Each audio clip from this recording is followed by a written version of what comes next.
If conquering most of the known world in just over a decade is enough to make you an influencer, then Alexander the Great would have been a social media star. Hey there, it's me. And through a combination of military genius, sheer willpower, and questionable decision-making, this Macedonian king managed to travel from being a local ruler to the most powerful man in the ancient world. But thanks to his father's efforts, he inherited an elite army and a plan to conquer the nearby Persian Empire. So after dealing with a few minor rebellions, he hit the road west in 336 BCE. And since soldiers were expected to return home to be with their families, they fought more like mercenaries than loyal subjects. But in spite of this, Alexander managed to hold them together long enough to defeat the Persians and set his sights on the next satrap. He started making strange decisions like executing 2 of his generals for no apparent reason and becoming obsessed with the idea of finding the mythical, Persian king Artaxerxes. As he traveled across the ancient world, he spread Greek culture wherever he went, which earned him the title of the most influential person in the ancient world. In fact, when he visited the oracle of Zeus at the Siwa oasis, the god told him that he was the fulfillment of prophecy, which probably went straight to his head and motivated him to conquer even more. And eventually that obsession consumed him entirely as he marched deeper and deeper into India. Look, if you're a citizen of the Macedonian Empire, then you've probably gone, nah, say good because your taxes got cut and your voice got heard in government. Let me know in the comments below, and as always, thanks for watching. But if you're someone who lived in the city of Persepolis, then you gone, nah, say quite the opposite, because your city was burned to the ground and your king was beheaded. The reality is that Alexander was both good and bad depending on where you stood. And although he never found the lost king, he did accomplish something even greater. At the Battle of the Hydaspes River in 326 BCE, he fought against King Porus, whose army consisted of elephants, chariots, and infantry. And even though Alexander won the day, he suffered heavy losses and realized that his army was exhausted and would be able to march any further. And that's when he turned around and headed back toward the Persian Gulf. Pillaging the countryside and establishing settlements along the way, he reached Susa in 325 BCE and began to prepare for his final campaign. But before he could set out for the Arabian Peninsula, he was assassinated by one of his own generals, Ptolemy, who took the throne as Pharaoh of Egypt. And after that, Alexander's vast empire fractured into several smaller kingdoms ruled by his friends and generals, which brings us to our first. However, there was a problem. The next satrap controlled the Hellespont, otherwise known as the Dardanelles. And without a navy, Alexander couldn't cross over to complete his invasion of Anatolia. It took him 13 years to conquer most of the known world, which is pretty impressive considering that it took the Romans over 200 years to do the same thing. He defeated the Achaemenid Persian Empire, the most powerful state in the ancient world, and created new trade routes between Europe and Asia. He also spread Greek culture from the Aegean Sea to the Indus River, which inspired generations of philosophers, historians, and poets. But then again, they took their sweet time getting there. Fortunately, Philip had left behind a fleet of warships which remained loyal to Alexander's banner. So now, sailing into the Sea of Marmara, Alexander destroyed the remaining Persian naval forces at the Battle of the Hellespont and secured the western coast of Anatolia for his own. And by 334 BCE, he was ready to face his first real challenge, the Anatolian satraps. Of course, Alexander won the day at the Battle of Issus in 333 BCE, thanks to some last-minute heroism by his friend Ptolemy I, who showed up just in time to save the king's life. But now that most of Western Asia Minor was under his control, Alexander was able to solidify his gains and take some much-needed time to organize his domain.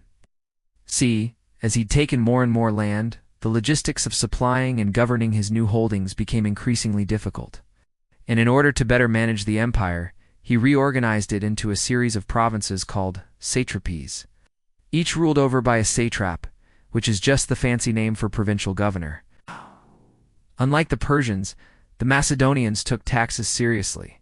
So instead of leaving the collection of tributes up to the whims of bloodthirsty warlords, Alexander brought in accountants to tally up the wealth of each province and collect its due. Then to ensure that his tax collectors wouldn't bleed the people dry, he established courts to handle legal disputes and keep everyone happy. Well, at least as happy as you can be when you've got an army to feed. But the good news is that unlike most rulers, Alexander actually followed through on his promises. For example, once he granted a city autonomy, he didn't go back on his word and take it away. And that's why many of the cities he conquered looked to him as a liberator rather than an occupier. That might sound contradicting coming from the guy who put entire cities to the sword, but it's true. Like when he took Tyre, he gave the survivors autonomy and citizenship, plus the right to elect their own leaders. And he did the same for Gaza, which had refused to surrender after a 7-month siege. But his magnanimity wasn't universal. And soon after capturing Gaza, he executed 200 of its leading citizens for their crimes against the crown. Nevertheless, his policy advisors believed that the benefits of being generous outweighed the risks, so they encouraged him to keep it up. And that paid off because throughout his conquests, Alexander gained allies from every corner of the ancient world. There was Parmenas, the philosopher, who helped spread Greek culture across the empire. There was Calenus, the historian who documented Alexander's travels in India. And of course, there was Hephaestion, his close friend and second-in-command, who probably would have been his successor had he not died in 324 BCE. The general theory is that he contracted malaria and was dead within a month, which makes you wonder if Alexander was vaccinated. Probably not. In this video, we're going to find out how. Now, Alexander defeated these rebels at the Battle of the Granicus River, but not before suffering serious injuries. That's because while riding his horse named Persepolis, he was also famous for being the only person to ever defeat Hannibal Barca in single combat. Mind you, Alexander fell off a cliff and broke his leg, even though he won the battle. Losing your leader for a year is a huge blow. And if it weren't for the fact that the satrap's armies had no real cohesion or strategy, it could have gone very differently. See, although Persia was huge and wealthy, it wasn't particularly militaristic. They didn't even have an official draft. Instead, they hired mercenaries from all over the region. And as a result, their armies were always kind of a patchwork of troops from different cultures with different languages, loyalties, and fighting styles. But the upside of such an army is that if one group gets scared and runs away, there are plenty of other groups that can pick up the slack. That's exactly what happened at the Battle of the Granicus River, when Alexander's men broke through the center of the Persian lines and chased the retreating satraps. They were met by new troops who filled the gaps and prevented the Macedonian cavalry from pursuing the enemy any further. When Alexander the Great came to power at age 20, his empire was a small kingdom nestled between Greece and Turkey.